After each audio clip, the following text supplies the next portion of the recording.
बहुत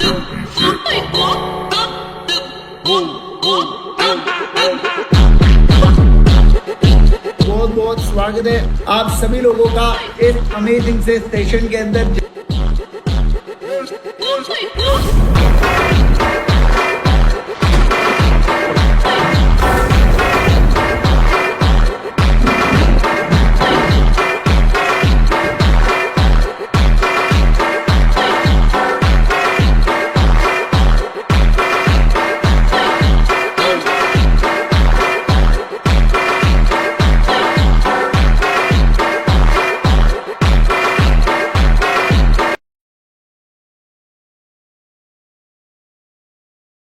okay everyone, बहुत बहुत स्वागत है आप सभी लोगों का इस अमेजिंग से वीडियो में। जल्दी जल्दी बता देंगे all good, audio video perfect, फटाफट सारे लोग बताएं।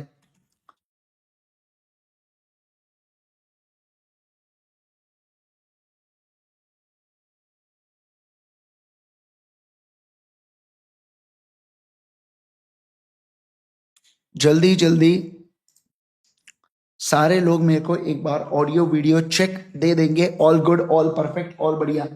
यस, बहुत बहुत स्वागत है सभी लोगों का इस अमेजिंग से सेशन में। महक, मोहित, खुशबू, रोहित, दिया, अनुजा, सूरज, सभी लोगों का बहुत बहुत स्वागत है। दोस्तों मैं अगर बात करूं आपके साथ तो ये हमारी सीए फाउंडेशन की रेगुलर बैच चल रही है बेटा। 18 मार्च से ये हमारी बैच स्टार्ट हुई है। किसके ऊपर? ultimatec.com के ऊपर। पहले जो 5 से 7 सेशन से बेटा ये रहने वाले ये रहने वाले यूट्यूब के ऊपर। एंड देन फिर उसके बाद ये जो बैच है हमारी ये शिफ्ट हो जाएंगी ऐप के ऊपर, राइट? ओके, तो पहले लेक्चर के अंदर मैंने आपको पूरी अच्छी खासी प्लानिंग करके दे दिया था। कल के लेक्चर में हम लोगों ने चालू किया था कंपनीज एक्ट से रिगार्डिंग पढ़ना, हम लोगों ने स्टार्ट किया था, राइट? मैंने आपको कल के लेक्चर के अंदर देखो क्या क्या रिवाइज करवा देता हूं। कल के अंदर मैंने क्या क्या आपको करवाया था कल के लेक्चर में। देखिए, सबसे पहले मैंने आपको कवर करवाया था कि जो कंपनीज एक्ट होता है इसको एडमिनिस्टर कौन करता है, इसकी रखवाली, इसके देखभाल कौन करता है? मिनिस्ट्री ऑफ कॉर्पोरेट अफेयर्स करता है। फिर हम लोगों ने ये देखा था कि कंपनीज एक्ट में टोटल कितने, मुझे बताइए टोटल कितने चैप्टर्स है? 29। टोटल कितने शेड्यूल्स है? 7। और जिसको डिवाइड किया गया है कितने चैप्टर्स में? 470 सेक्शंस के अंदर। चैप्टर्स नहीं, 470 सेक्शंस के अंदर इसको डिवाइड किया गया है। फिर मैंने आपको पढ़ाया था कि कंपनीज एक्ट कौन सी कंपनीज के ऊपर एप्लीकेबल होता है, या ये जो कंपनीज एक्ट है ये किस किस के ऊपर एप्लीकेबल होता है। तो हम लोगों ने पढ़ा था जो कंपनीज एक्ट है ये एप्लीकेबल होता है वो कंपनी जो इनकॉर्पोरेट हुई है इंडिया में, जो इनकॉर्पोरेट हुई है दिस एक्ट के अंदर। दिस एक्ट का मतलब होता है कंपनीज एक्ट 2013 के अंदर, या कोई previous company law. Previous company का लॉ का मतलब क्या होता है? पुराना कंपनी लॉ के बारे में हम लोग यहाँ पे बात करेंगे क्या? Yes sir. ओके, सेकेंड, फिर हम लोग पढ़े थे इलेक्ट्रिसिटी कंपनी, बैंकिंग कंपनी और इंश्योरेंस कंपनी। क्या पढ़ा था बोलो जल्दी से? इलेक्ट्रिसिटी कंपनी, बैंकिंग कंपनी और इंश्योरेंस कंपनी। और इसके अंदर हम लोगों ने क्या पढ़ा? इसके अंदर हम लोगों ने पढ़ा कि अगर इनका सेपरेट एक्ट और कंपनीज एक्ट के बीच में अगर घमासान युद्ध होता है तो जीतने कौन वाला है? हमेशा इनका सेपरेट एक्ट जीतने वाला है। यानी कि जो अलग एक्ट आया हुआ है ना बेटा, वो अलग एक्ट जीतने वाला है ना। Yes sir. इसके अलावा अगर कोई स्पेशल एक्ट वाली कंपनीज होती है, क्या होती है बोलो जल्दी से? अगर कोई स्पेशल एक्ट वाली कंपनीज होती है तो स्पेशल एक्ट वाले कंपनीज के केस के अंदर भी, स्पेशल एक्ट वाले कंपनीज के केस के अंदर भी सर उसके ऊपर भी कंपनीज एक्ट एप्लीकेबल होगा। और इसके अलावा ऐसी अदर बॉडी कॉर्पोरेट बेटा जो सेंट्रल गवर्नमेंट समय समय पर प्रिस्क्राइब करती है उसके ऊपर भी कौन होने वाला है बताइए? उसके ऊपर भी कंपनीज एक्ट एप्लीकेबल होने वाला है। फिर मैंने आपको मीनिंग पढ़ाया था कि कंपनीज एक्ट, कंपनी का मतलब क्या होता है? तो company means a company incorporated under this act या प्रीवियस कंपनी लॉ, उसे कंपनी के डेफिनेशन में डाला गया। फिर हमने सबसे पहला फीचर यानी कि कंपनी के खूबियों के बारे में हमने पढ़ना स्टार्ट किया था। पहला फीचर क्या था बेटा? Separate legal entity. Separate legal entity क्या कहता है कि कंपनी और उसको जो बनाने वाले लोग हैं ये दोनों अलग अलग लोग हैं। क्या है बोलो जल्दी से? कंपनी और उसको बनाने वाले लोग दोनों अलग अलग लोग हैं। मतलब लॉ की नजरों में डिस्टिंक्ट पर्सन है। कंपनी खुद के नाम पे असेट्स, प्रॉपर्टी, लाइबिलिटी, ऑब्लिगेशंस को इनकर कर सकती है। यानी कंपनी खुद के नाम पे असेट्स खरीद सकती है, प्रॉपर्टीज को खरीद सकती है, कॉन्ट्रैक्ट में एंटर करके लायबल हो सकती है, ड्यूटीज कंपनी की हो सकती है, सारी चीजें हो सकती है। सर एक जो कंपनी होती है ना, कंपनी ध्यान रखना, कंपनी खुद के कैपिटल और असेट्स की ओनर होती है। मेंबर होते हैं क्या? नहीं सर, नहीं होते। क्रेडिटर कंपनी को स्यू कर सकती है, मेंबर्स को स्यू नहीं कर सकते। और इसके अलावा जो मेंबर है बेटा, इनका इंश्योरेबल इंटरेस्ट भी नहीं होता कंपनी के प्रॉपर्टी के अंदर। कल इसके ऊपर अपन ने केस लॉ पढ़ा था, Macaura versus northern assurance company limited, जिसके अंदर हमने ये पढ़ा था कि जो कंपनी है मैकाउरा ने जो कंपनी बनाया था, वो कंपनी के अंदर जो टिम्बर पड़ा हुआ था, जो लकड़ी पड़ी हुई थी, जो प्रोडक्ट पड़े हुए थे, वो प्रोडक्ट के ऊपर इंश्योरेंस मैकाउरा ने अपने पर्सनल नाम पे निकाला, कंपनी के नाम पे नहीं निकाला। तो इससे ये पाया गया कि नॉर्दर्न अश्योरेंस कंपनी लिमिटेड जो इंश्योरेंस कंपनी है, वो कंपनी को पैसा देने वाली है क्या? नहीं सर, वो कंपनी को पैसा नहीं देने वाली है। ये चीज यहां पे बताई गई है क्या? यस सर, ये चीज यहां पे बताई गई है। समझे क्या बात को? क्या सारे लोग इस बात को समझे क्या? जल्दी जल्दी बताएंगे मेरे को। अपना केवल और केवल ये रीडिंग का पोर्शन बचा हुआ था, फिर अपन लोग आज हम लोग नए वाले फीचर के ऊपर जाने वाले हैं, ठीक है? यस। अब देखो क्या लिखा है यहाँ पे, Macaura was holder of nearly all except one share. मतलब 90, अगर 100 शेयर है तो 99 शेयर किसके पास है बेटा? मैकाउरा के पास है। ऑफ टिम्बर कंपनी, टिम्बर मतलब एक लकड़ा होता है, लकड़े का प्रकार होता है बेटा टिम्बर, ठीक है ना? तो देखो लकड़े के प्रकार को टिम्बर बोला गया। He was also major creditor of the company. देखो वो मेंबर तो था ही था कंपनी का, पर वो क्रेडिटर भी था, मतलब कि वो कंपनी को माल भी सप्लाई करता था। अब M insured the company's timber in his own name. अब मैकाउरा ने क्या किया? खुद के नाम पे इंश्योरेंस करवा लिया कंपनी के प्रोडक्ट का। अब timber was lost in a fire, और एम ने यहां पे क्लेम किया इंश्योरेंस कंपनसेशन। इससे क्या पाया गया कि जो इंश्योरेंस कंपनी है ना बेटा, क्या वो लायबल होने वाली है क्या? As no shareholder has any right on the item of property owned by the company।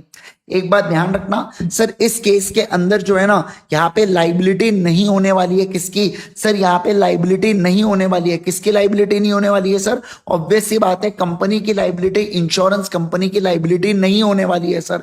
क्यों नहीं होने वाली है? क्योंकि शेयर होल्डर के पास कोई राइट नहीं होता कंपनी के प्रॉपर्टी में, उसका बस इंटरेस्ट होता है। किसके अंदर सर? कंपनी के अंदर उसका इंटरेस्ट होता है, कंपनी के प्रॉपर्टी में उसका इंटरेस्ट नहीं होता। मैंने क्या कह रहा हूं बोलो? कंपनी के प्रॉपर्टी में उसका इंटरेस्ट नहीं होता सर। ऐसा हम लोगों ने पढ़ा है, ऐसी पूरी पूरी बातें हम लोगों ने यहाँ पे की है। क्या आपको ये बात समझ में आ रही है क्या? बोलो जल्दी से मुझे, क्या आपको ये बात समझ में आ रही है क्या? हिमानी बाफना कह रही है सर आपका टेलीग्राम चैनल नहीं है क्या? है ना हिमानी, ये देखो आपको जाना है टेलीग्राम के ऊपर और सर्च कीजिएगा बेटा सीए इंद्रेश गांधी, तो आपको ये टेलीग्राम चैनल नजर आ जाएगा, ठीक है ना? ये आपको सर्च करना है CA Indresh Gandhi.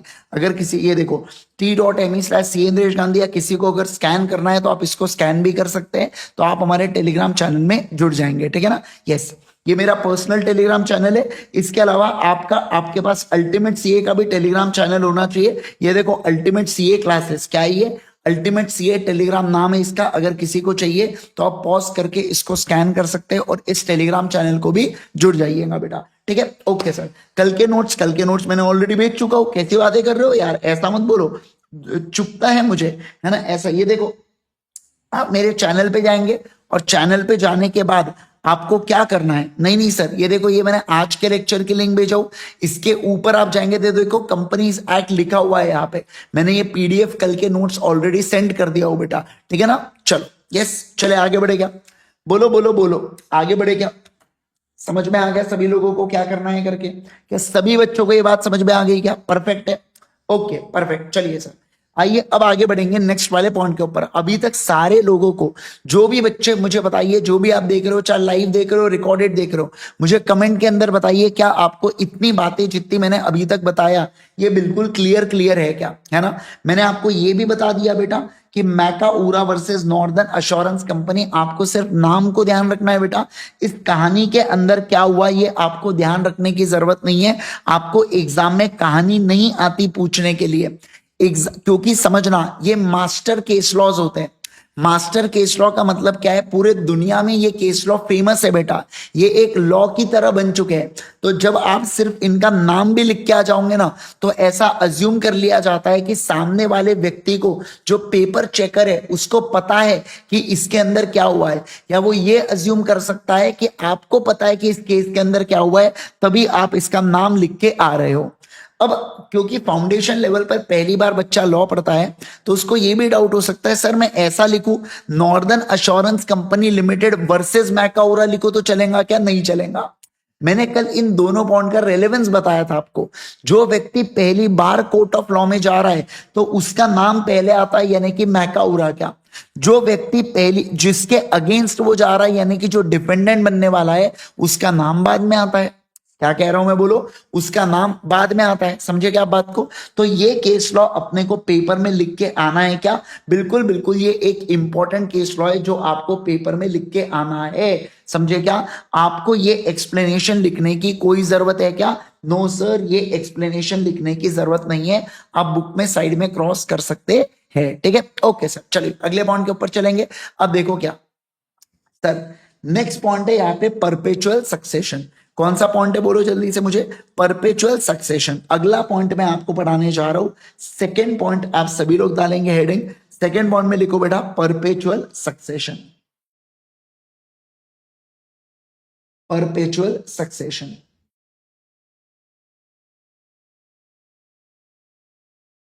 Perpetual succession. Sir what is case law? ये मैंने जो बताया बेटा, ये केस लॉ है ना। ये देखो, ये जो नाम है ना ऐसा, इसे केस लॉ बोला जाता है, क्योंकि ये एक्चुअल में घटना घटी है कोर्ट ऑफ लॉ के अंदर। तो वो केस, मतलब वो केस था, एक केस स्टडी थी वो, और वो केस स्टडी इतनी फेमस हो गई कि वो लॉ बन गया, ऐसा समझो आप। तो उसे केस लॉ बोला जाता है। समझे आप बात को? तो ये एक केस लॉ है, और ये केस लॉ किसके रिगार्डिंग है? इंश्योरेबल इंटरेस्ट के रिगार्डिंग है। ठीक है बेटा, समझा महक? ओके, चलिए आइए अब ध्यान दो। अब बात करेंगे परपेचुअल सक्सेशन के बारे में। सर ये परपेचुअल सक्सेशन का क्या मतलब होता है? What is meant by perpetual succession? क्या अर्थ होता है सर परपेचुअल सक्सेशन का? तो देखो, इनका क्या कहना है, इनका कहना है कि मेंबर्स, समझना, देखो ये लोग लिख रहे हैं, ये लोग कहते हैं कि मेंबर्स में कम एंड गो। क्या कहते हैं बोलो? मेंबर्स में come and go, but company, but company goes on until it's wind up under the law, under the law। क्या कहना चाहता है, समझना बात को, मैं भी आपको समझा रहा हूं, प्लीज फोकस करना। ठीक है, देखो सर मैं क्या कह रहा हूं, सुनो सुनो सुनो सुनो, वो सब समझाऊंगा ट्रेंडिंग फॉर यू, अभी आपको उसको सोचने की जरूरत नहीं है, जब आएंगी वो बातें तब समझाऊंगा। ठीक है, आओ चलिए ध्यान दो। देखिए, जैसे मैं अगर एग्जाम्पल दूं आपके साथ, फॉर एग्जाम्पल, समझना बात को, ठीक है ना। फॉर एग्जाम्पल, मान लो अगर मैं ऐसा कहूं आपके साथ एग्जाम्पल के लिए, मान लो मेरे पास टाटा मोटर का स्टॉक है बेटा। ठीक है ना, मेरे पास क्या है, बोलो जल्दी से। मेरे पास टाटा मोटर का स्टॉक है। ठीक है, एग्जाम्पल के लिए मैं आपको बताता हूं, देखो यहाँ पे फोकस करना। ये देखो, आपको दिख रहा है क्या टाटा मोटर? नजर आ रहा है कि आपको? देखो 29 क्वांटिटी लिखा हुआ है टाटा मोटर की। ठीक है ना, ये देखो टाटा मोटर, यानी ये वाला स्टॉक के बारे में बात कर रहा हूं मैं। मेरे पास टाटा मोटर का स्टॉक है। अब अगर मेरे पास टाटा मोटर का स्टॉक है, इसका मतलब क्या हो गया? इसका मतलब सर ये हुआ कि जो टाटा मोटर लिमिटेड है ना, उस कंपनी का मैं कौन हो गया हूं बेटा? मैं मेंबर हूं। कौन मेंबर है? मैं मेंबर हूं। कौन? आईजी। आईजी सर, मैं मेंबर हुआ बेटा टाटा मोटर लिमिटेड का। समझ पा रहे हैं आप बात को? यस। अब सवाल क्या बनता है सर? सवाल यहां पे ये बनता है कि अगर मैं मेंबर हूं और मैं इस शेयर्स को बेच दूं, मैं क्या करूं बेटा? मेरे पास जो 29 शेयर्स है ना, मैं इन शेयर्स को क्या कर दूं? सेल कर दूं। बोलो ना जल्दी से, क्या कर दूं? सेल कर दूं मैं इन शेयर्स को। तो मैं अब मेंबर बनूंगा क्या, या मैं अब मेंबर रह गया क्या? नहीं रह गया। तो मुझे बताइए, मेरे मेंबर नहीं रहने से, क्या कहा मैंने, बोलो, मेरे मेंबर नहीं रहने से कंपनी के ऊपर कोई फर्क पड़ता है क्या? नहीं सर, कंपनी के ऊपर कोई फर्क नहीं पड़ता। आप मेंबर रहो या आप कंपनी के शेयर्स को बेच दो, आप मेंबर हो या आप मेंबर नहीं हो, उससे कोई फर्क नहीं पड़ता। आपके आने या जाने से कंपनी बंद नहीं होती। इनका कहना है कि किसी मेंबर के मरने से भी कोई फर्क नहीं पड़ता। जैसे for example Reliance industries limited को धीरूभाई अंबानी ने इनकॉर्पोरेट किया था। आज हमारे बीच में धीरूभाई अंबानी है क्या? आज हमारे बीच में जमशेद जी टाटा है क्या, जिन्होंने टाटा कंपनी को बनाया? नहीं सर। बट फिर भी क्या वो कंपनी चल रही है क्या? हाँ सर, फिर भी वो कंपनी चल रही है। तो इससे आपको और मुझे क्या समझ में आता है? इससे आपको और मुझे ये समझ में आता है कि मेंबर्स आते जाते रहेंगे, बट कंपनी जो है ये चलती रहेंगी, चलती रहेंगी, चलती रहेंगी, जब तक उसको लॉ के तहत बंद नहीं कर दिया जाता। जब तक उसको लॉ के तहत बंद नहीं कर दिया जाता। और ये जो लॉ के तहत बंद करना होता है, इसको वाइंडिंग अप कहते हैं। क्या कहते हैं बोलो? वाइंडिंग अप कहते हैं। जब कंपनी को लॉ के तहत, लॉ के अनुसार बंद किया जाता है, तो उसे वाइंडिंग अप का नाम दिया जाता है। बेटा क्या नाम दिया जाता है बोलो जल्दी से? वाइंडिंग अप का नाम उसे दिया जाता है। क्या आप इस बात को समझे? यस। तो सर इसका मतलब हुआ, इसका मतलब अगले पॉइंट में death comma insolvency of members do not affect continuity of company. इसका मतलब हुआ किसी मेंबर की मृत्यु होने से, या इंसॉल्वेंट का मतलब क्या होता है? इंसॉल्वेंट का मतलब होता है व्यक्ति का दिवाला निकल जाना, बर्बाद हो जाना व्यक्ति का। मतलब ऐसा व्यक्ति जिसकी liability is greater than asset है। सिर्फ यही नहीं, प्लस वो व्यक्ति अनेबल टू पे ड्यूज है। देखो अगर एक ही कंडीशन होती तो आप लोग भी इंसॉल्वेंट हो बेटा। आज आपकी लाइबिलिटी ज्यादा है आपके असेट से, पर आपके पीछे जो मम्मी पापा है ना बेटा, वो आपके पीछे जो मम्मी पापा का आशीर्वाद है, हाथ है, वो आपके ड्यूज को सेटल करते हुए चलते हैं। इसलिए आप इंसॉल्वेंट नहीं हो, नहीं तो अदरवाइज आप भी क्या बोले जाओगे? इंसॉल्वेंट। तो बेसिकली अगर कोई मेंबर, कोई पर्सन इंसॉल्वेंट कब होता है? जब उसके जो लाइबिलिटी है वो ग्रेटर देन असेट हो जाती है, प्लस वो व्यक्ति ड्यूज को पे नहीं कर सकता है, तो वो व्यक्ति को इंसॉल्वेंट बोला जाता है। चाहे इंसॉल्वेंट हो या डेथ हो। सर इससे कंटिन्यूटी ऑफ कंपनी के ऊपर कोई असर पड़ता है क्या? नहीं सर, नहीं पड़ता है। देखो मैं आपसे एक सवाल पूछ रहा हूं, मुझे जरा जवाब देना। ए बी सी डी, ये चारों लोग कंपनी के मेंबर है बेटा, ए लिमिटेड के, ठीक है ना? किसके? ए लिमिटेड के। ये चारों लोग आप देख पा रहे बेटा, कार से जा रहे थे। आपको समझ में आ रही है ये कार है करके? सभी लोग लिखेंगे बेटा यहाँ पे चैट सेक्शन के अंदर, पिकासो ऑफ अल्टीमेट सी है। क्या लिखेंगे आप बोलो जल्दी से? पिकासो ऑफ अल्टीमेट सी है, ठीक है ना? यस। इससे अच्छी ड्राइंग कभी किसी की आपने देखी है क्या? है ना? आपको एकदम समझ में, सर एक झटके में समझ गया कार है करके, ठीक है? आओ। तो दोस्तों ये कार से जा रहे थे और क्या हो जाता है? ये कार का एक्सीडेंट हो जाता है। और आपको सबसे दुखी की बात बताऊं मैं आपको, ये चारों के चारों डायरेक्टर्स की मृत्यु हो जाती है। मतलब ये चारों डायरेक्टर्स की डेथ हो जाती है। सवाल बनता है कि क्या यहाँ पे ए लिमिटेड अब चलती रहेंगी या ए लिमिटेड बंद हो जाएंगी? बोलिए मुझे जल्दी से, ए लिमिटेड चलती रहेंगी या बंद हो जाएंगी? फटाफट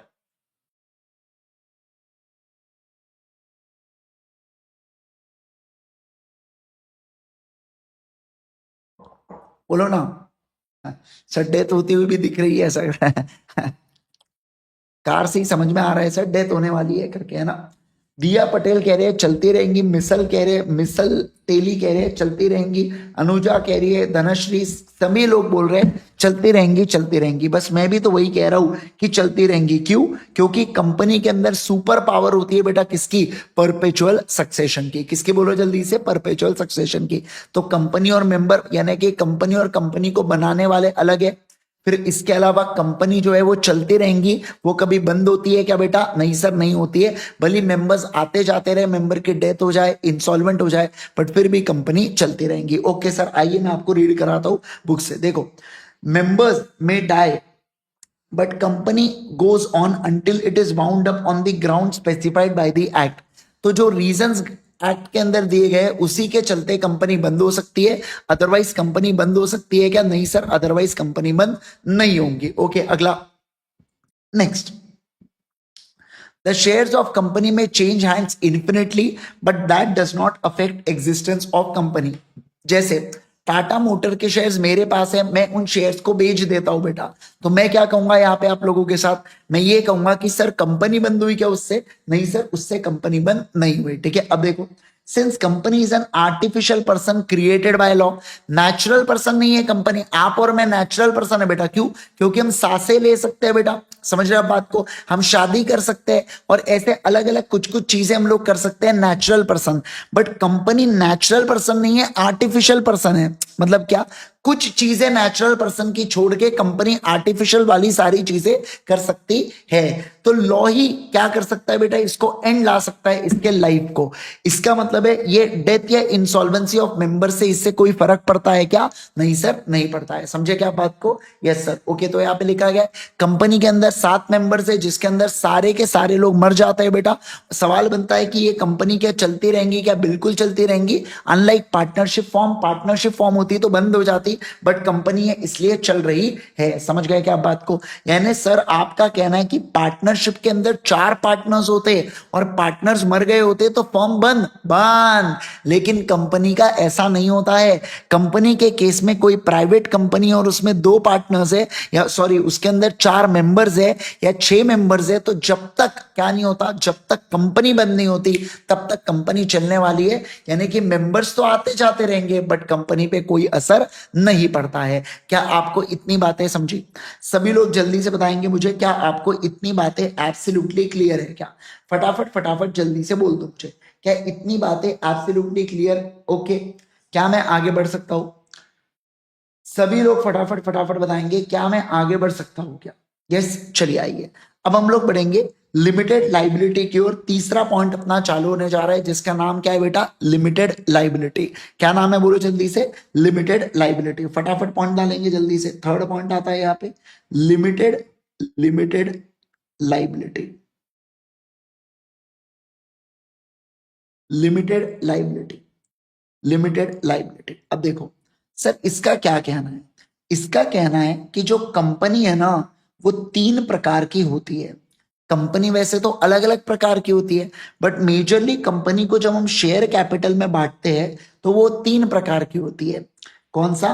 पहली होती है लिमिटेड बाय शेयर्स, दूसरी होती है लिमिटेड बाय गारंटी, और तीसरी होती है अनलिमिटेड कंपनी। Unlimited company. क्या कहा मैंने बोलो? Limited by shares, limited by guarantee, और तीसरी होती है अनलिमिटेड कंपनी। अब इनका क्या कहना है? जैसे देखो, मैं आपको एक बात बताना चाहता हूं, कुछ बच्चों ने हो सकता है 12वीं में पढ़ा होगा, कुछ बच्चों ने बीकॉम में पढ़ा होगा। क्या पढ़ा है सर? एक पार्टनरशिप फॉर्म का बिजनेस ऑर्गेनाइजेशन होता है बेटा, ठीक है ना? यस। मान लो अगर ABCD, ठीक है ना, ये चारों ने मिलके अगर ये पार्टनरशिप फर्म को बनाया है, और मान लो अगर ये पार्टनरशिप फर्म डूब जाती है, तो ABCD को अपने घर बार, खुद की पर्सनल प्रॉपर्टी को बेच के, बीवी के गहने बेच के, सब कुछ कर कुरा के पार्टनरशिप की जो लाइबिलिटी है ना बेटा, उसको पे करना पड़ेगा। इसे बोला जाता है पर्सनल लाइबिलिटी। क्या बोला जाता है बोलो? पर्सनल लाइबिलिटी होती है पार्टनरशिप में, सोल प्रोपराइटर में। बट कंपनी में ऐसा नहीं होता। कंपनी के केस के अंदर लाइबिलिटी कैसी होती है? लिमिटेड होती है। मतलब कल चल के अगर कंपनी डूब भी गई तो उस केस के अंदर भी मेरी जो लाइबिलिटी होंगी ये लिमिटेड होंगी। क्या होंगी बोलो जल्दी से? मेरी जो लाइबिलिटी है, मुझे जो अमाउंट पे करना होगा ये लिमिटेड होगा। जैसे कंपनी लिमिटेड बाय शेयर है, मैं आपको एग्जांपल देता हूं, सुनना बात को, है ना? मैं आपको एग्जांपल दे रहा हूं। जैसे देखो सर, ये कंपनी है बेटा, ये कंपनी के 1000 शेयर्स है। सर ये 1000 शेयर्स की फेस वैल्यू है 100 रुपए, और इस कंपनी ने अभी तक 80 रुपए कलेक्ट कर लिए अपने मेंबर से। तो ये जो कंपनी है ना, ये जिन लोगों के पास भी 100,000 शेयर्स होंगे, उससे मैक्सिमम कितना पैसा बुला सकती है? 20 रुपए। भली इस कंपनी को कितनों भी पैसों की जरूरत क्यों ना हो, कंपनी बंद क्यों ना हो रही हो, कंपनी कितने भी डायर नीड्स ऑफ फंड में क्यों ना हो, मतलब उसको कितना जोर से पैसा क्यों ना चाहिए हो, इससे कोई फर्क नहीं पड़ता। जो शेयर होल्डर है ना, वो मैक्सिमम कितना रुपया देगा? 20 रुपया देगा। कितना रुपया देगा? 20,000 रुपया, 20 रुपया देगा। मतलब देखो, इन शॉर्ट कंपनी के पास कितना पैसा आ सकता है शेयर होल्डर से? 20,000 रुपए। कैसे निकाला मैंने? 1000 इंटू 20 किया मैंने। 20 क्या है सर? ये अनपेड वैल्यू है शेयर्स की। सर ये होती है फेस वैल्यू और ये होती है पेड अप वैल्यू। तो बचा कितना? अनपेड। तो मैक्सिमम अनपेड अमाउंट जितना ही मैं बुला सकता हूं अपने मेंबर से, अनपेड वैल्यू से ज्यादा क्या मैं मेंबर से बुला सकता हूं क्या? नहीं सर, नहीं बुला सकता हूं। क्या कह रहा हूं मैं? बोलो। अनपेड वैल्यू से ज्यादा क्या मैं बुला सकता हूं क्या? नहीं सर, नहीं बुला सकता हूं। तो मैं यहां पे क्या लिखूंगा? जरा मुझे कोई बता सकता है मैं यहां पे क्या लिखना चाहिए? सर यहां पे मैं लिखूंगा maximum unpaid value on share.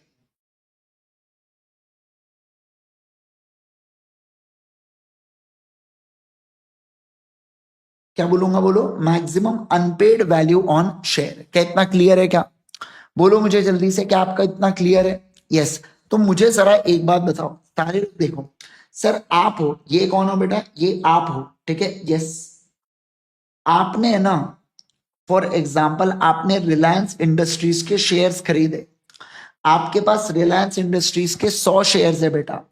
ये शेयर्स की जो फेस वैल्यू है ना, ये है मान लो 1,000 रुपए। आपने कंपनी को ऑलरेडी 700 रुपया दे रखा है। मुझे बताइए रिलायंस आपसे मैक्सिमम कितना अमाउंट कॉल कर सकता है? आपसे कितना पैसा रिलायंस बुला सकता है? ऑप्शन ए, ऑप्शन ए 30,000 रुपए, ऑप्शन बी 3,000 रुपए, option see any amount, option D 70,000 रुपए। बताइए मुझे कितना पैसा रिलायंस आपसे बुला सकता है मैक्सिमम? अब कितना पैसा रिलायंस आपसे बुला सकता है? फटाफट फटाफट, जल्दी जल्दी।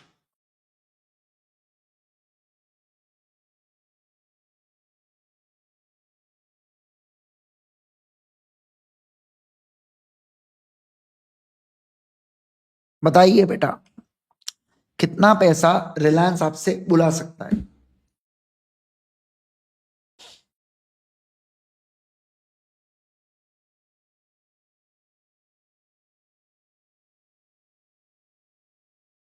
भरत कह रहा है 30,000 रुपए, ध्रुव भी कह रहा है 30,000 रुपए, मोहित भी कह रहा है 30,000 रुपए।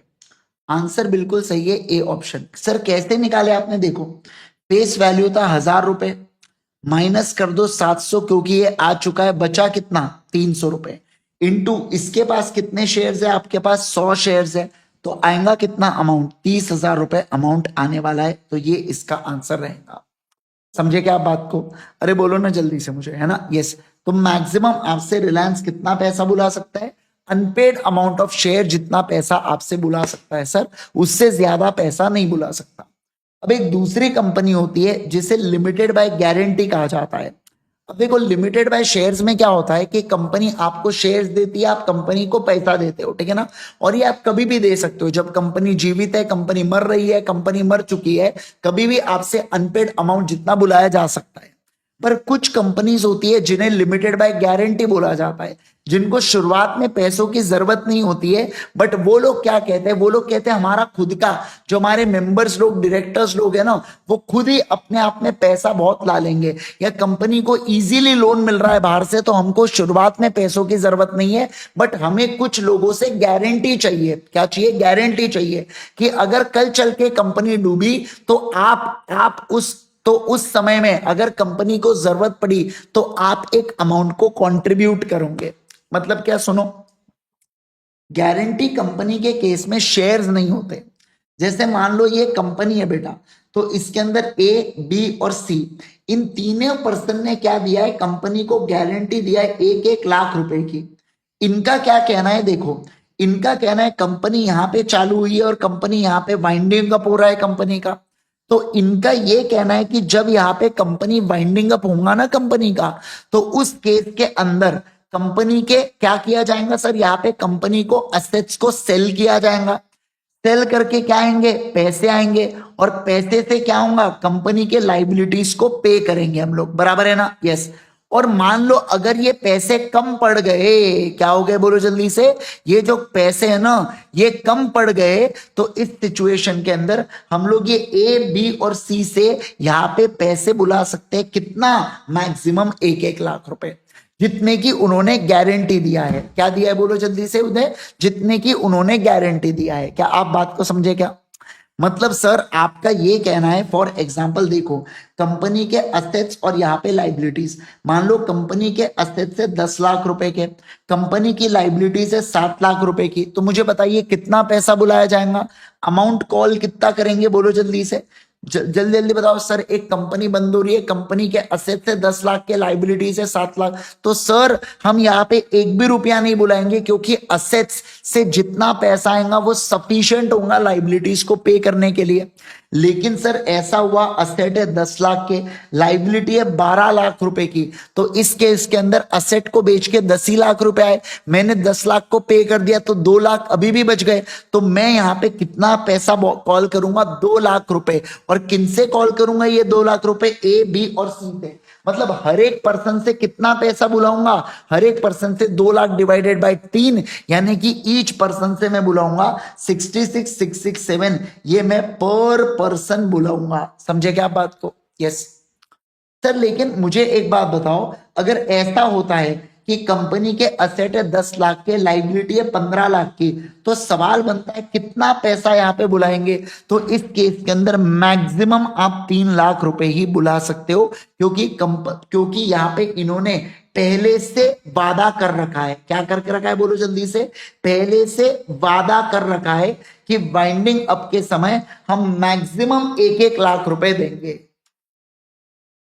मैक्सिमम 1-1 लाख रुपए देंगे, यानी कि कंपनी को तो मैक्सिमम 3 लाख रुपए ही मिल सकता है, उससे ज्यादा क्या कंपनी को मिल सकता है क्या, नहीं सर, उससे ज्यादा कंपनी को नहीं मिल सकता। समझे आप बात को, उससे ज्यादा कंपनी को नहीं मिल सकता सर, ऐसा यहाँ पे बोला गया है। क्या आप इस बात को समझ पा रहे हैं क्या, मुझे जल्दी से बोलिए, क्या आप इस बात को बढ़िया से सारे लोग समझ पा रहे हैं क्या। सर ये 2 लाख रुपए के जो बचेंगे उसका क्या करेंगे, वो डूब गए बेटा, जिन क्रेडिटर्स के वो पैसे होंगे ना, उन क्रेडिटर के पैसे डूब गए। क्या हो गए बोलो जल्दी से, डूब गए, गया। बैड डेट्स आपने अगर 12वीं में पढ़ा होगा तो बैड डेट्स ऐसा पढ़ते थे अपन,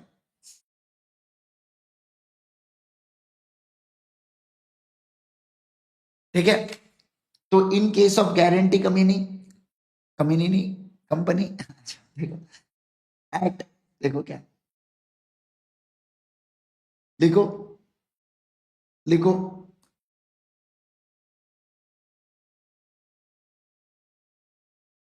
members liable, members liable up to amount guaranteed by them, up to amount guaranteed by them, amount guaranteed by them in case, but only in case of winding up। समझे क्या बाबू, बोलो ना बेटा, क्या आप बात को समझे क्या। सर जब कंपनी डूबेंगी ना, केवल और केवल तब ये पैसा दिया जाएगा। मतलब मैं क्या कह रहा हूं समझना, मैं ये कह रहा हूं कि जिस समय कंपनी चल रही है बेटा, ये समय कंपनी चल रही है, तो इस समय पैसा दिया जाएगा नहीं सर, जब कंपनी डूबेंगी केवल और केवल उसी समय पैसा दिया जाएगा। क्या कह रहा हूं मैं, बोलो, केवल उस,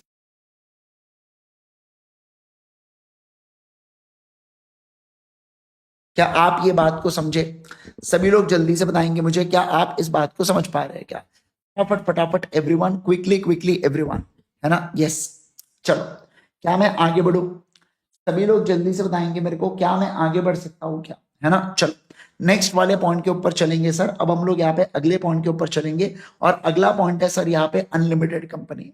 तो अनलिमिटेड कंपनी के केस में क्या होता है, जो मेंबर्स की लाइबिलिटी होती है, इसके नाम से ही समझ में आ रही है ये कैसी होने वाली है sir, members liability unlimited, members liability unlimited होने वाली है at time of binding.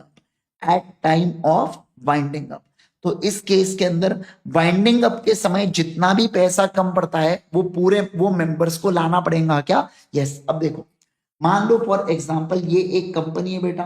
Company के अंदर कितने मेंबर्स है? टोटल 1000 मेंबर्स है। कितने मेंबर्स है बोलो? 1000 मेंबर्स है। अब देखो सर, जब कंपनी चल रही है, मान लो कंपनी यहाँ पे इनकॉर्पोरेट हुई है और यहाँ पे कंपनी का वाइंडिंग अप हुआ, तो जब कंपनी चल रही है इस समय में मेंबर्स की लाइबिलिटी कैसी होती है बेटा? लिमिटेड होती है। कैसी होती है बोलो जल्दी से? लिमिटेड होती है। ओके। लेकिन कंपनी जिस समय वाइंडिंग अप होंगी और कंपनी के एसेट्स, क्या कहा मैंने बोलो? एसेट्स, एसेट्स को बेच के जितना भी पैसा आया और इससे हम लोग जितनी भी लाइबिलिटी को पे करेंगे, और अगर यहाँ पे अमाउंट क्या हो जाता है बेटा? यहाँ पे अमाउंट और चाहिए, यानी कि अगर शॉर्टफॉल हो जाता है, अपना पैसा कम पड़ जाता है, तो ये सारे के सारे 1000 मेंबर्स मिलके इस पैसे को देंगे।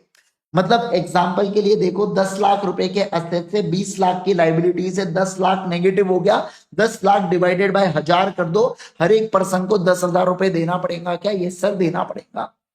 सर ये अगर अमाउंट 50 लाख होता तो लोगों को उतना देना पड़ता। 50 लाख डिवाइडेड बाय ये कर दो बेटा, जैसे 50 लाख डिवाइडेड बाय अगर मैं 1000 करूं तो 5000 रुपए हर एक पर्सन को देना पड़ेगा क्या? बिल्कुल देना पड़ेगा। सर ये 1 करोड़ होता तो भी डिवाइड बाय 1000 होता। आप समझ पा रहे हैं क्या बात को? मैं इन शॉर्ट आपके साथ क्या कहना चाह रहा हूं? मैं इन शॉर्ट आपको ये बोलना चाह रहा हूं कि सर कितना भी पैसा कम पड़ जाए, वो देने कौन वाले हैं? सर वो देने मेंबर्स वाले, अनलिमिटेड कंपनी के केस में। अब जनरली जो कंपनी है ना, वो लिमिटेड बाय शेयर्स वाली ही बनती है। जनरली जो बनती है वो लिमिटेड बाय शेयर्स वाली ही बनती है। इस बात को मैं आपको बता दूं पहले ही। समझे क्या?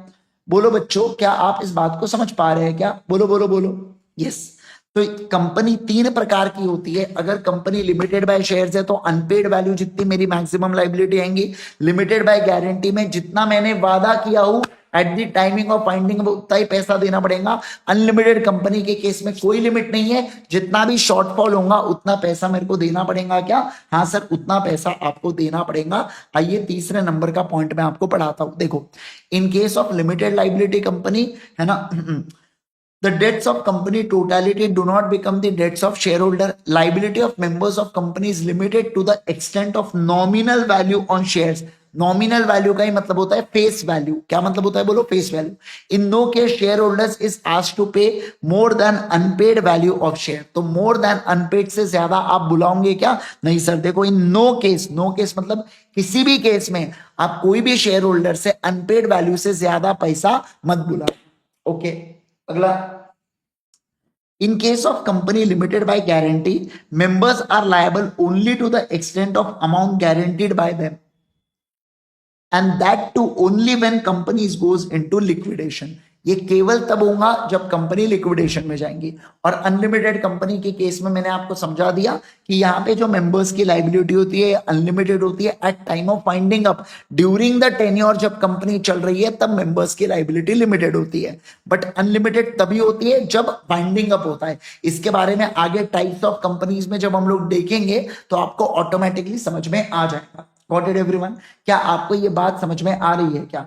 है ना सर? क्या इसके ऊपर can be our type of company? Yes sir. देखो, आप अगर थोड़ा सा आगे आगे जाएंगे ना तो देखो, क्लासेस ऑफ कंपनी और on the basis of liability 3 प्रकार की कंपनीज है बेटा। फिर ऑन द बेसिस ऑफ दूसरा, on the basis of members, और अलग अलग प्रकार की क्या है बेटा? कंपनीज देखे रखी है, जिसके बारे में हम लोगों को ऑब्वियस सी बात है आगे नॉलेज लेना है। पर एज ऑफ नाउ अपने को इसके ऊपर अभी जाना है क्या? नहीं। जितना बेसिक रिक्वायर्ड था वो मैंने आपको यहाँ पे समझा दिया। Got it? तो कंपनी जब आप इनकॉर्पोरेट करते हो ना, जब आप कंपनी बनाते हो, उस समय आपको सिलेक्ट करना पड़ता है कि आपकी कंपनी कौन सी होने वाली है। ये आप उस समय सिलेक्ट कर लेते हो। ठीक है, चलो आगे बढ़ो क्या? अगर आपको इतनी बातें क्लियर है तो क्या मैं आगे बढ़ू क्या? बोलिए ना, बोलो दोस्तों, क्या मैं आगे बढ़ सकता हूँ क्या? फटाफट फटाफट सभी लोग जल्दी से बताएंगे, क्या मैं आगे बढ़ सकता हूँ?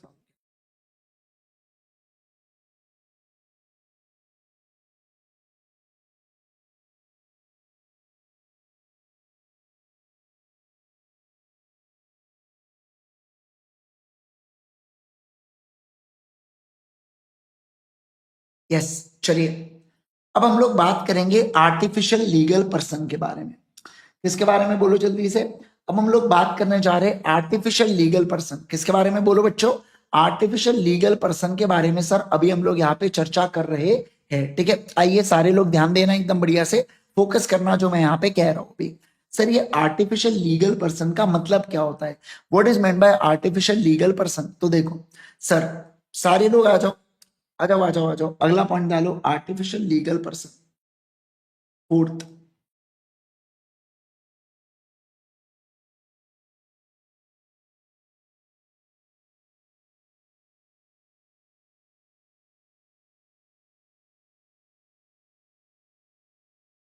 Artificial legal person, artificial legal person.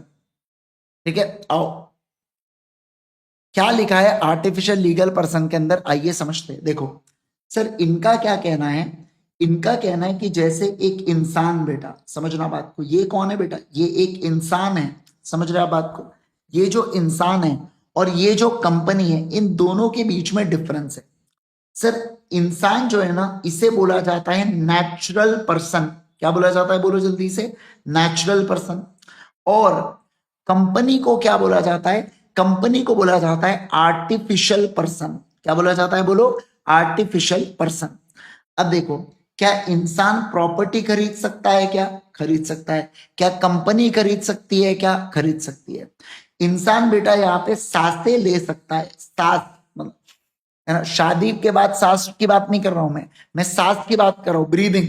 यहाँ पे सांस ले सकता है। कंपनी ले सकती है क्या, नहीं सर कंपनी नहीं ले सकती। जो इंसान है ये लाइबिलिटीज को इनकर कर सकता है, कंपनी क्या लाइबिलिटी को इनकर कर सकती है, क्या कर सकती है। जो इंसान है ना बेटा, और मैं क्या बताऊं अब आपको, है ना, जो इंसान है बेटा वो खेल सकता है। यहाँ पे कंपनी खेल सकती है क्या, मुझे बताइए। कंपनी बास्केटबॉल खेल रही है, आप बोलो देखो रिलायंस इंडस्ट्रीज बास्केटबॉल खेल रही है, ऐसा थोड़ी बोलोगे आप। सर इंसान को जेल भेजा जा सकता है पनिशमेंट के लिए, कंपनी को कैसे जेल भिजवाओगे, कंपनी को जेल नहीं भिजवा सकते। समझ रहे हैं आप बात को। मतलब मैं ये कहना चाहता हूं आपके साथ कि ये जो कंपनी है ना, ये माना सेपरेट लीगल एंटिटी से कुछ कुछ इंसान जैसे बिहेव कर रही है, बट ये पूरी पूरी इंसान होने वाली है क्या, नहीं नहीं कभी नहीं। क्या कहा मैंने बोलो, नहीं नहीं कभी नहीं, ये पूरी इंसान कभी नहीं होने वाली, ऐसा मैं यहाँ पे बोल रहा हूं। मेरा कहने का तात्पर्य क्या है बेटा, मैं कहना ये चाहता हूं कि एक कंपनी जो है ये आर्टिफिशियल लीगल पर्सन होती है। मतलब क्या, सॉरी, इसका मतलब ये होता है कि company can own property, company can own property in its name, company can own property in its name, in its name, but it can not be sent to jail और मैरी और marry. फिर company is controlled by human agency, bracket में directors, who who take decision on behalf of company, who take decision on behalf of company, who take decision on behalf of company, जो company के behalf में क्या लेते हैं बेटा, decision लेते हैं। समझ रहे हैं आप बात को, यस। तो देखो मैंने क्या कहा, मैंने ये कहा आपके साथ समझो, आपको मैं समझा रहा हूं तीन टर्म। ये है, एक टर्म है बेटा कंपनी, है ना, ये हो गई कंपनी। कंपनी के अंदर दो लोग होते हैं बेटा, एक होता है मेंबर और दूसरा होता है बेटा यहाँ पे डायरेक्टर्स। कौन होता है बोलो जल्दी से, डायरेक्टर्स। तो देखो जो कंपनी के मेंबर है ना, ये कंपनी के ओनर है। क्या है बोलो जल्दी से, कंपनी के ओनर है। और ये जो डायरेक्टर है ना बेटा, ये कंपनी को चलाते हैं। क्या करते बोलो? कंपनी को चलाते हैं, यानी कि कंपनी के बिहाफ में डिसीजन लेते हैं, डिसीजन लेते हैं। जैसे देखो, मेरे पास रिलायंस इंडस्ट्रीज के शेयर्स है या मेरे पास टाटा मोटर के शेयर्स है, इसका ये मतलब नहीं होता कि मैं उस कंपनी के डिसीजन ले रहा हूं। मैं केवल और केवल ओनर हूं। लेकिन मुकेश अंबानी के पास कंपनी के शेयर्स भी है और वो कंपनी के अंदर डायरेक्टर भी है। तो मुकेश अंबानी का डिसीजन अगर लेगा कंपनी के बिहाफ में, तो क्या कंपनी उस डिसीजन से बाउंड होती है? क्या? बिल्कुल बिल्कुल, कंपनी उस डिसीजन से बाउंड होती है। Company will be held responsible for that decision taken by Mukesh Ambani. मतलब मुकेश अंबानी जो डिसीजन लेगा किसके बिहाफ में? रिलायंस इंडस्ट्रीज के बिहाफ में। तो रिलायंस इंडस्ट्रीज को उन डिसीजंस को मानना पड़ेगा, रिलायंस इंडस्ट्रीज को उन डिसीजंस की बात सुनना पड़ेगा, या वो डिसीजंस को कंसिडर करना पड़ेगा। समझे क्या आप बात को? हाँ सर, ओके। तो मैंने आपको यही बताया कि जो मेंबर्स होते हैं ना बेटा, वो मेंबर्स ओनर होते हैं, डायरेक्टर्स कंपनी को चलाते हैं और ये कंपनी के बिहाफ में डिसीजन लेते हैं और कंपनी को उसको सुनना पड़ता है। तो देखो क्या, company is control by human agency, मतलब डायरेक्टर एक प्रकार के एजेंट होते हैं कंपनी के, तो ह्यूमन एजेंसी से चलते हैं। Who take decision on behalf of company, जो कंपनी के बिहाफ में डिसीजन लेता है। क्या करता है बोलो? कंपनी के बिहाफ में डिसीजन लेता है। क्या आपको ये बात समझ में आ गई? क्या इतनी बातें आपको क्लियर है? क्या मुझे सारे लोग कमेंट करके अभी बता दो, क्या इतनी बातें आपको समझ में आ गई? क्या एकदम बेसिक है बेटा ये? क्या आपको ये बात समझ में आ गई क्या? Yes everyone?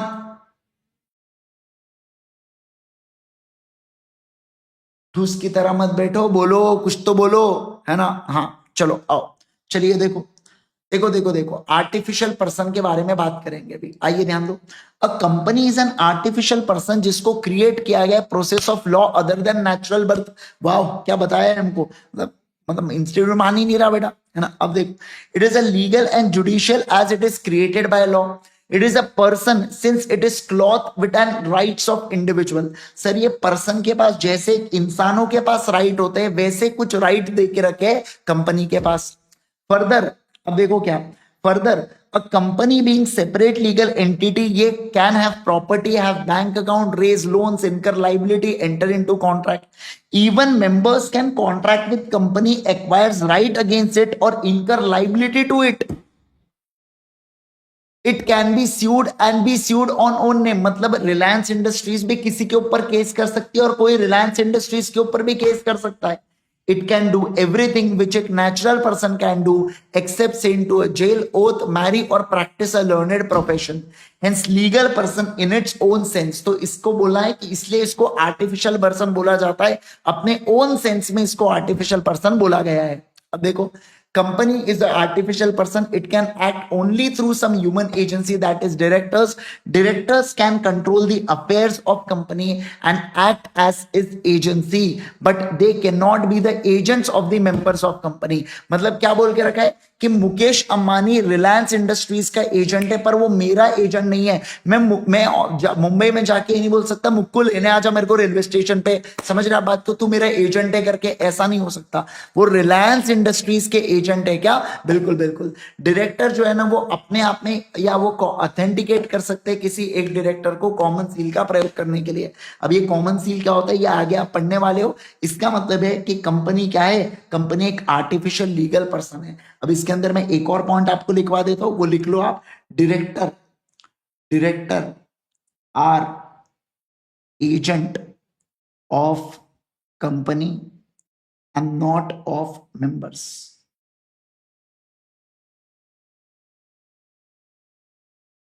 And not of members, and not of members. ठीक है? क्लियर? एकदम क्लियर? देखो, आपको जो है ना बेटा, आपको टोटल 4 किताबें आपके घर पे आई होंगी, 2 मॉड्यूल, एक चार्ट बुक होगा और एक क्वेश्चन बैंक होगा। जिनको अभी तक नहीं पहुंची, धैर्य रखिएगा, निकल चुकी है, सबकी किताबें डिस्पैच हो चुकी है। मेरी कल ही शाम में टीम के साथ बात हुई है, सबकी किताबें डिस्पैच हो चुकी है। तो टेंशन मत लेना, कुछ दिन में आपको मिल जाएंगे, अभी 5 से 7 दिनों के अंदर मिलना चालू हो जाएंगे लोगों को। ठीक है? ओके। अब देखो, ये जो है ना, ये मॉड्यूल है हमारा, ये अपने को रीड करना फर्स्ट टाइम बहुत ज्यादा जरूरी है, क्योंकि ये मॉड्यूल से अपने को बहुत अच्छी अंडरस्टैंडिंग मिलेंगी, समझ रहा बात को। बट ये दो जो मॉड्यूल है, ये लगभग लगभग 400 पेजेस के आसपास है बेटा। 400 पेजेस मतलब आप इन शॉर्ट 200 पेजेस होंगे, 400 नंबर होंगे उसमें। अब आप सोच के देखो बेटा, क्या मेरे लिए प्रैक्टिकली पॉसिबल है क्या 400 पेजेस एग्जाम के पहले पढ़ना? तो मैंने उसी को क्या कर दिया, उसी में से जो कंटेंट सबसे ज्यादा रेलेवेंट है, जो आपको एग्जाम में लिख के आना है, जिसको आपको ध्यान रखना है, बेयर मिनिमम उतना पॉइंट्स को आपको ध्यान रखना है, वो मैंने चार्ट बुक के अंदर आपको दे के रखा। तो चार्ट बुक से आप क्विक क्विक रिवीजन कर सकते हो। सर चार्ट बुक के अंदर वही मैटर है बेटा जो अपने डिटेल इसके अंदर है। ये जो चीज है ना, ये इंस्टीट्यूट के मॉड्यूल है, लेकिन इसका प्रेजेंटेशन मैंने बहुत अच्छा किया हो। जैसे जो जो इंपॉर्टेंट चीज है उसको लाल लाल पॉइंट से मैंने मार्क करवा के दे दिया हो। मैं आपको मार्क करूंगा, जहां लगा हुआ मैं पिक्चर डायग्राम का प्रेजेंटेशन करूंगा। समझ पा रहे हैं आप बात को? तो ये सारी चीजें आपको मतलब बेनिफिट होगा।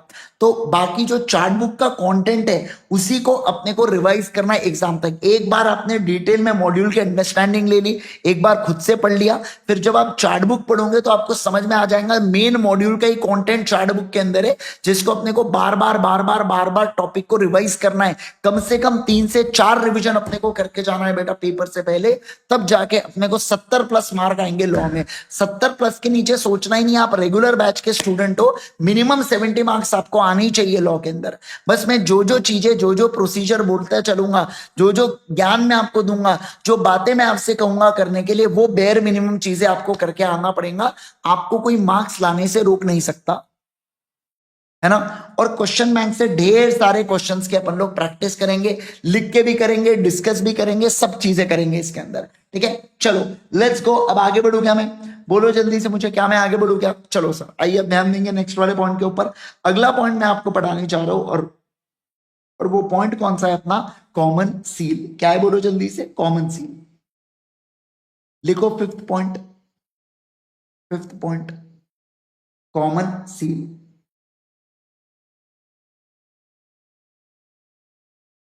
कॉमन सील, ठीक है। कॉमन सील का मतलब क्या होता है? It is an official signature of company. जैसे हम इंसान लोग साइन मारते हैं बेटा, उसी प्रकार से कंपनी जो है ना, वो अपना साइन मारती है ना, अपना साइन मारती है ऐसे स्टैम्प्स के थ्रू। समझ रहे आप बात को? इसको कॉमन सील बोला जाता है। ऐसे स्टैम्प्स के थ्रू साइन मारती है। ये आपने आपके घर पर अक्सर देखा होगा बेटा। तो जब मैं मान लो कोई डॉक्यूमेंट है और डॉक्यूमेंट के ऊपर इसका ठप्पा मारूं, ठप्पा मारूंगा तो ऐसा लगेगा कि कंपनी ने साइन किया है। क्या किया है बोलो जल्दी से? कंपनी ने साइन किया है करके ऐसा ये फील होता है, ऐसा इसका मतलब होता है। समझे क्या? क्या आप इस बात को समझ पा रहे हैं? बोलो जल्दी से मुझे, है ना? यस। ओके अगला। अब देखो क्या इट इज, इसलिए से बोला जाता है it is official signature of company से कहा जाता है, ठीक है। दूसरा सर फिर देखो क्या, it is optional. It is optional मतलब क्या? मतलब ये कि अगर कंपनी है बेटा, ठीक है ना, तो कंपनी के केस में अगर कॉमन सील है, क्या कहा मैंने बोलो, तो कंपनी साइन किससे करेंगी? कॉमन सील से। लेकिन कंपनी के केस में अगर कॉमन सील नहीं है तो अब क्या करेंगे? तो इस केस के अंदर कंपनी के 2 डायरेक्टर्स मिलके अगर साइन करे तो डॉक्यूमेंट ऑथेंटिकेट हो जाएंगे, यानी कि डॉक्यूमेंट अप्रूव हो जाएंगे। या ऐसा भी हो सकता है जहां पे कंपनी सेक्रेटरी है तो वहां पे कंपनी सेक्रेटरी प्लस एक डायरेक्टर मिलके साइन करे तो काम बन जाए, बात बन जाए। तो मैंने क्या कहा? मैंने ये कहा कि कंपनी के अंदर कॉमन सील होना ऑप्शनल कर दिया गया है। ऑप्शनल कब से किया है? 2015 से इसको ऑप्शनल कर दिया गया है। इसका मतलब है कंपनी के अंदर अगर ठप्पा है तो आप ठप्पा मार के कोई भी डॉक्यूमेंट को अप्रूव करो, या अगर ठप्पा नहीं है तो ऑथेंटिकेट या डॉक्यूमेंट को अप्रूव करने के लिए 2 डायरेक्टर की साइन लगेंगी, या कंपनी में कंपनी सेक्रेटरी है तो कंपनी सेक्रेटरी और एक डायरेक्टर के साइन से काम चल जाएगा। क्या? बिल्कुल बिल्कुल चल जाएगा। क्या कहा मैंने? बोलो। कंपनी सेक्रेटरी के इससे और एक इससे काम चल जाएगा। क्या? बिल्कुल बिल्कुल चल जाएगा। तो देखो A company being a artificial person is not bestowed with the body of natural being, इसलिए वो काम करती है एजेंसी ऑफ ह्यूमन बीइंग से, जिन्हें डायरेक्टर बोला जाता है। अब देखो, common seal is a official signature of company which is affixed by the officers and employ of company. मतलब जो ऑफिसर और एम्प्लॉय है कंपनी के बेटा, वो उसको क्या करते हैं सर, वो उस स्टैम्प को मारते हैं। Common seal is use by incorporation as a symbol of incorporation. सीधी सी बात है, जब कंपनी इनकॉर्पोरेट हो जाएंगी उसके बाद ही वो कॉमन सील का इस्तेमाल कर सकती है। कभी इनकॉर्पोरेशन होने से पहले कॉमन सील हो सकता है क्या यूज? नहीं सर, क्योंकि कंपनी आने तो दो, फिर कॉमन सील का प्रयोग करो। अब कंपनीज अमेंडमेंट एक्ट ने कॉमन सील को देखो क्या कर दिया है, ऑप्शनल कर दिया गया है by omitting the words and common seal from section 9। इसका मतलब उसने अल्टरनेटिव मोड्स ऑफ अथराइजेशन दे दिए। सर वो क्या दे दिए? देखो, इन अमेंडमेंट प्रोविजन बोल के रखा है कि डॉक्यूमेंट को ऑथेंटिकेट करना है तो आप उसको बिंदास बिंदास कर सकते हो, एक तो कॉमन सील से, और जहां पर कॉमन सील नहीं है वहां पे आप अथराइजेशन के लिए 2 डायरेक्टर्स का सहारा ले सकते हो, या एक डायरेक्टर और कंपनी सेक्रेटरी, अगर कंपनी सेक्रेटरी को अपॉइंट किया है तो। क्या कहा मैंने? बोलो। अगर कंपनी सेक्रेटरी कंपनी के अंदर अपॉइंटेड है, जैसे देखो सीए एक कोर्स होता है, वैसे ही सीएस एक कोर्स होता है। तो सीएस के तहत अगर आपने कंपनी सेक्रेटरी को अपॉइंट कर रखा है ना बेटा, तो उस केस के अंदर वो कंपनी सेक्रेटरी और एक डायरेक्टर मिलके क्या कर देंगे? साइन कर देंगे। क्या कर देंगे? बोलो जल्दी से। साइन कर देंगे। मैं आपसे पूछना चाहता हूं, देखो क्या ये है बेटा, अल्टीमेट सीए प्राइवेट लिमिटेड के डायरेक्टर्स।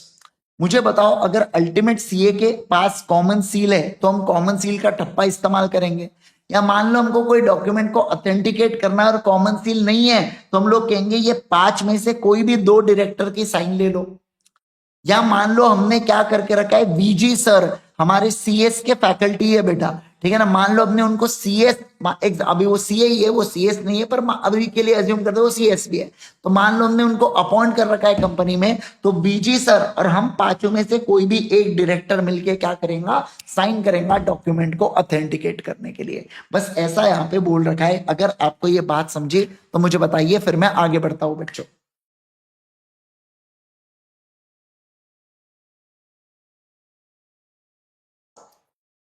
क्या आपको ये बातें समझ में आ रही है क्या? जल्दी जल्दी बताइए। यस सर, एक बात बताओ, ये अमेंडमेंट का मतलब क्या होता है? देखो, अमेंडमेंट का मतलब क्या होता है, जब 2013 में लॉ बनाया था ना, वो कुछ अलग था। फिर आगे चल के 2015 में क्या कर दिया गया, इस लॉ के अंदर चेंज कर दिया गया।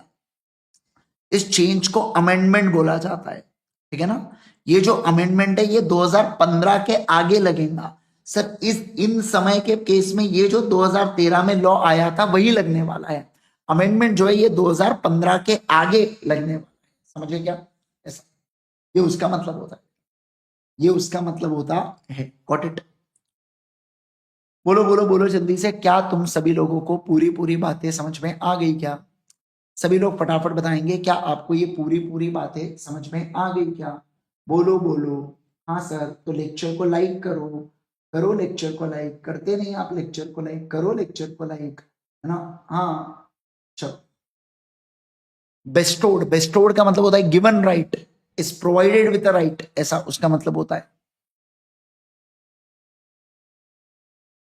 देखो, is not given with the body of natural being, मतलब क्या कंपनी एक आर्टिफिशियल पर्सन है, इसके पास क्या नहीं है, नेचुरल बीइंग की बॉडी नहीं है। ऐसा जैसे हमारे पास, ये हमारे आत्मा के पास शरीर है ना, कंपनी के अंदर आत्मा तो है पर शरीर नहीं है, ऐसा। ठीक है, आओ। तो क्या मतलब आत्मा विदाउट शरीर, ठीक है, आइए। भटकती आत्मा नहीं, भटकती नहीं, मतलब ऐसा। आओ। चलो दोस्तों, क्या आपको ये पूरी बातें इतनी समझ में आ चुकी है क्या? एकदम अच्छी अंडरस्टैंडिंग है आपको? तो मुझे बताइए, अपन ने आज क्या देखा? सर अपन ने फीचर्स को देखा। कौन से फीचर्स को देखा? तो सर अपन ने जो फीचर्स को देखा ना, अपन ऐसा बोल सकते हैं क्या, पूरे फीचर्स को क्या बोल सकते हैं? सर फीचर्स को अपन क्लैप्स बोल सकते हैं। क्या बोल सकते हैं? बोलो क्लैप्स। सी से कॉमन सील, एल से लिमिटेड लाइबिलिटी, ए से आर्टिफिशियल पर्सन, पी से परपेचुअल सक्सेशन, एस से कॉमन, एस से अपना ये आता है, कौन सा बोला मैंने यहाँ पे? कॉमन सील, ठीक है ना। यस, कॉमन सील हो गया तो एस से सेपरेट लीगल एंटिटी, ठीक है। देखो यहाँ पे तो सी से कॉमन सील, एल से लिमिटेड लाइबिलिटी, ए से आर्टिफिशियल पर्सन, पी से परपेचुअल सक्सेशन, एस से सेपरेट लीगल एंटिटी। तो सभी लोग बताएंगे कंपनी के कौन से फीचर्स है, क्लैप्स, कौन से फीचर्स है, क्लैप्स, सी से कॉमन सील, ए से आर्टिफिशियल पर्सन, एल से लिमिटेड लाइबिलिटी, पी से परपेचुअल सक्सेशन और एस से सेपरेट लीगल एंटिटी। क्या है बोलो जल्दी से, सेपरेट लीगल एंटिटी। समझ में आ गया क्या? क्या आपको ये पूरी बातें एब्सोल्युटली क्लियर है बेटो? बोलो बोलो बोलो मुझे जल्दी से, क्या आपको ये पूरी बातें एब्सोल्युटली क्लियर है, एकदम माइंड में गया है क्या आप लोगों के? सभी लोग फटाफट बता देंगे, जल्दी जल्दी बता देंगे, है ना? यस। क्या मैं आगे बढ़ू? क्या हम लोग आगे बढ़ सकते हैं नेक्स्ट वाले पॉइंटर्स के ऊपर? क्या हम लोग आगे चल सकते हैं?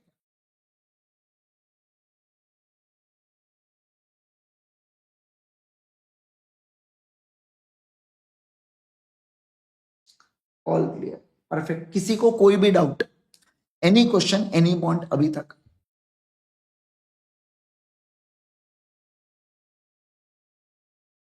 नो डाउट, पक्का नो डाउट, यस।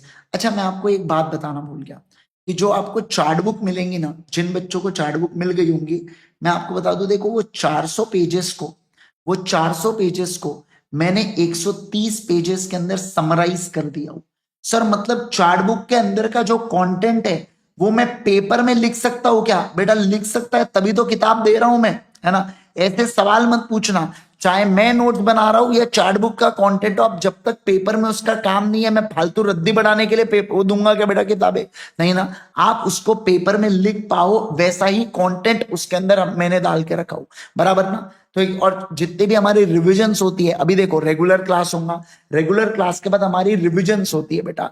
आपकी एग्जाम से पहले मैं आपको रिविजन वीडियोस दूंगा, रिविजन की मदद से आप एक बार पूरे जितना भी मैंने आपको लॉ पढ़ाया उसको समराइज कर पाएंगे। जैसे अभी कंपनीज एक्ट खत्म होगा तो मैं आपको कंपनीज एक्ट खत्म होने के बाद एक रिविजन वीडियो इसका प्रोवाइड करूंगा कि पूरे कंपनीज एक्ट को जो अपन ने पढ़ा है, मान लो फॉर एग्जाम्पल से 15-16 घंटे में, उसको 2 घंटे में पूरा रिवाइज करवा के दूंगा। समझ रहे क्या? वो हमारे इन चार्ट बुक से रिवीजन होगा, तो आपको एकदम मजा आ जाएगा पढ़ने में। आप बोलोगे भाई साहब खतरनाक ही हो गया करके, है ना? ऐसा फील होगा आपको एकदम अंदर से, ठीक है। चलिए तो दोस्तों फिर आज के लिए अपन लोग करेंगे केवल और केवल इतना। कल से अपना नया टॉपिक चालू होगा, कॉर्पोरेट वेल और lifting up of corporate veil. ये कल हमारा टॉपिक होने वाला है, अगेन जो बहुत ज्यादा इंपॉर्टेंट है एग्जाम के पर्सपेक्टिव व्यू से, ठीक है ना? यस। तो आज के लिए हम लोग करेंगे केवल और केवल इतना। अगर आपको ये लेक्चर्स पसंद आ रहे हैं दोस्तों, तो मैं बता दूं आपको, ये हमारे शिखर रेगुलर बैच का पार्ट है, जो सितंबर 25, जनवरी 26 एंड मई 26 अटेम्प्ट ऑनवर्ड्स के लिए बैच चालू हुई है, ठीक है ना? ये बैच इस बैच का एक जो पहला दरवाजा है वो 18 मार्च को खुला है और दूसरा दरवाजा 10 अप्रैल को खुलेगा। आप कभी भी सब्सक्रिप्शन ले सकते हैं, पुराने लेक्चर्स को रिकॉर्डेड देखेंगे, आगे आने वाले लेक्चर्स को लाइव हमारे साथ देख सकते हैं, ठीक है। ओके सर, ये बैच के अलग अलग सब्सक्रिप्शन प्लान्स हैं जिसको आप यहाँ पे चेक कर सकते हैं, जिसके साथ क्या क्या मिलने वाला है वो आप यहाँ पे देख सकते हो, ठीक है ना? ओके। इसके अलावा सर आप इसको इंडिविजुअल या आप इसको कॉम्बो फॉर्म में भी आप बिंदास बिंदास ले सकते हैं। कैसे आप लेंगे मैं आपको एक बार वो समझा देता हूं। देखो आपको जाना है ultimateca.com के ऊपर, जैसे ultimateca.com, किसके ऊपर जाएंगे बोलो? ultimateca.com। यहाँ पे जाने के बाद देखो ये जो कोर्सेज वाला सेगमेंट है, सीए फाउंडेशन न्यू सिलेबस में चले जाना। आपको कॉम्बो लेना है तो देखो यहाँ पे full lectures law by Indresh Gandhi combo है। अगर आपको इंडिविजुअल लेक्चर्स चाहिए तो नीचे देखोगे तो सिर्फ लॉ का लेक्चर है बेटा, समझे आप बात को? ऐसा तो मान लो आपको सिर्फ लॉ का लेक्चर लेना है तो मैं जाऊंगा एनरोल नाउ के ऊपर, फिर उसके बाद मैं यहाँ पे लाइव या रिकॉर्डेड आपको कैसा चाहिए वो आप सिलेक्ट करो यहाँ पे, ठीक है। मान लो मैंने लाइव सिलेक्ट किया तो मैं कौन सा प्लान चूज करना चाहता हूँ वो सिलेक्ट करो, सिल्वर गोल्ड प्लैटिनम, इसके अलग अलग फीचर्स इस बैच के लिखे हुए हैं। फिर ऐड टू कार्ट करके आप प्रोसीड कर देना, आपको सारी चीजें हो जाएंगी। मान लो आपको किसी भी चीज की जरूरत पड़ती है, आपको कांटेक्ट करना है, तो आपको न्यू एडमिशन के लिए आपको कांटेक्ट करना है तो इस नंबर पर व्हाट्सएप करना, कॉल मत करना। कॉल करोगे टीम के पास नहीं पहुंचता है, सिर्फ व्हाट्सएप करना बेटा इस नंबर के ऊपर, टीम आपको हेल्प कर देंगे, right? Thank you so much once again everyone, bye bye everyone, take care everyone. मेरे टेलीग्राम चैनल का नाम है सीए इंद्रेश गांधी। ये सीए इंद्रेश गांधी इस टेलीग्राम चैनल पे आप ज्वाइन कर लेना। ये देखो सीए इंद्रेश गांधी, लाइन से लिखना सीए इंद्रेश गांधी। चाहे तो इस वीडियो के कमेंट सेक्शन के अंदर, जैसे ही ये लेक्चर अभी खत्म होगा कमेंट सेक्शन ओपन होगा, मैं उसमें पिन कर दूंगा, ठीक है? आप वहां से ज्वाइन कर लेना बेटा। ओके चलिए, thank you so much once again everyone, bye bye everyone, take care everyone.